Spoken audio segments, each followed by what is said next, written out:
వడ్డి తల్లతల్లమని నేను మెర్రయ్య ధగధగమనుచున్ కలుముల నీడెడు చూపుల చెలువంబుల మొదలి టెంకి సిరి పుట్టెన్రుపా.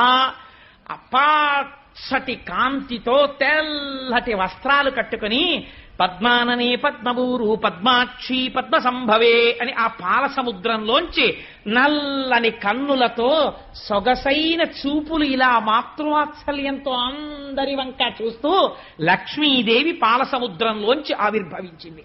అమ్మవారి చూపులు ఎంత దిశల వరకు పడ్డాయో అంతవరకు దరిద్రములన్నీ తొలగిపోయి అందరూ ఆనందమును పొందారు. లక్ష్మీదేవి జన్మించింది. ఆనాడు పాలసముద్రం దగ్గర ఉత్సవం జరిగినట్టు జరుగుతోంది.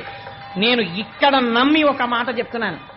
ఇవాళ ఈ ఘట్టాన్ని ఎవరు విన్నారో వాళ్ళకి కొన్ని కోట్ల జన్మలు తరమవలసిన దరిద్రం నశించిపోయింది. ఇది పరమ యథార్థం.